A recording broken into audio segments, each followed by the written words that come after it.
Hello friend, তো তোমরা কেমন আছো? আশা করছি ভীষণ ভীষণ ভালো আছো। তো আজকে নতুন একটি রেসিপি নিয়ে তোমাদের সামনে আমি চলে এলাম। তো দেখতে পাচ্ছ বন্ধুরা, এখানে কচুর মানে শাক, মানে কচুর পাতা বলা যায়। তো দেখতে পাচ্ছ তোমরা, এখানে কচুর পাতা রাখা আছে। তো এটি আমি কিভাবে রান্না করব, তো অবশ্যই তোমাদের সঙ্গে শেয়ার করব। তো তোমরা দেখতে পাচ্ছ, তো চলো কিভাবে রান্না করি তোমাদের সঙ্গে শেয়ার করব। তো চলো। তো এখানে দেখতে পাচ্ছ বন্ধুরা, কড়াই বসিয়ে দিয়েছি। একটু আগে মাছ ভাজা করেছি, কড়াইয়ের মধ্যে তেল ছিল, আর একটু তেল দিয়ে দিলাম। তো তেল দেওয়ার পর যখন তেলটা গরম হয়ে গেছে, পাঁচ ফোড়ন দিলাম। তারপরে দেখো রসুন মানে একটু থেতলে নিয়েছি শিলনোড়াতে, তো একটু রসুনটা দিয়ে দিলাম। একটু দেখো ভাজা ভাজা হচ্ছে। তো ভাজা ভাজা হয়ে যাওয়ার পর দেখো বন্ধুরা, ভাজা ভাজা হয়ে গেছে। এখন দিয়ে দেবো কচু শাক, ধুয়ে রেখে দিয়েছি জল ছাড়িয়ে। তো দিয়ে দিলাম কচু শাকটি। তো কচু শাক দিয়ে দিলাম কড়াইতে। তো বন্ধুরা, এটি খেতে ভীষণ ভালো লাগে, ভীষণ টেস্টি হয় খেতে।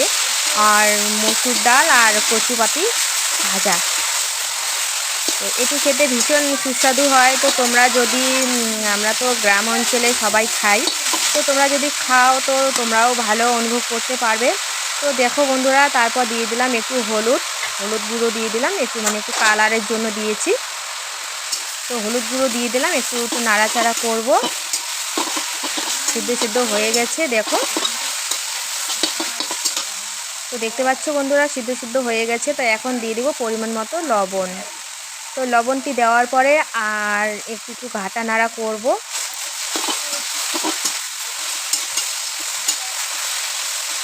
তো বন্ধুরা দেখতে পাচ্ছ, লবণ দিয়ে দিয়েছি। লবণ দেওয়ার পরে আবার মানে একটা নতুন একটা কালার চলে এসেছে। দেখো সিদ্ধ হয়ে যাচ্ছে। তো একটু ভালো করে একটু ঘাটা নাড়া করব এটাকে। তো যতক্ষণ না মানে একটু মানে পাতাটি একটু ভালোভাবে আমড়ে যায়, তো ততক্ষণ একটু ঘাটা নাড়া মানে করতে লাগবে কচু শাকটিকে।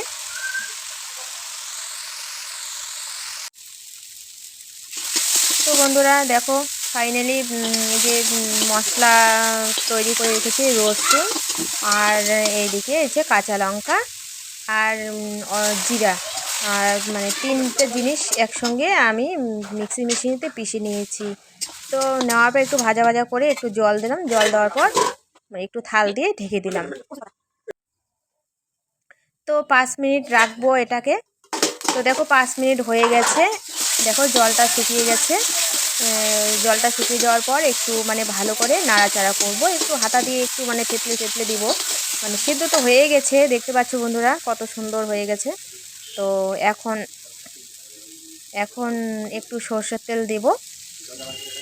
তো দিয়ে দিলাম সর্ষের তেলটা, দিয়ে দিলাম সর্ষের তেলটা দেওয়ার পর আর একটু এটাকে ভাজবো, মানে ভালো করে ভাজবো। বুঝতে পারছো বন্ধুরা, এটা মানে যত ভালো করে ভাজবে, যত শুকনো শুকনো করে ভাজবে, তত খেতে টেস্টি হয়। আর এটা আর কি ভাজাতে গুণ, যত ভালো করে ভাজবে মুখেও ধরবে না, আর মানে খেতেও ভালো লাগে। মানে কম যদি তোমরা ভাজা করো তো একটু মুখে লাগবে, কচু শাক তো একটু মুখে আর কি লাগতে পারে। তো এটাকে আমি ভালো করে একদম মানে মিহি করে ফেলেছি খুন্তি দিয়ে নাড়াচাড়া করে। তো দেখো ফাইনালি হয়ে গেছে। তো বন্ধুরা ফাইনালি দেখো আমার কচু শাকটা কমপ্লিট হয়ে গেছে। তো দেখতে পাচ্ছ কত সুন্দর কালার চলে এসেছে। তো এটি আমরা আজকে গরম গরম ভাতের সঙ্গে খাবো। এদিকে অরহর ডাল রান্না করেছি আর কচু শাক ভাজি। তো দেখতে পাচ্ছ বন্ধুরা কত সুন্দর হয়ে গেছে। তো তোমরা যদি খেতে চাও তো অবশ্যই খেতে পারো এটা বানিয়ে।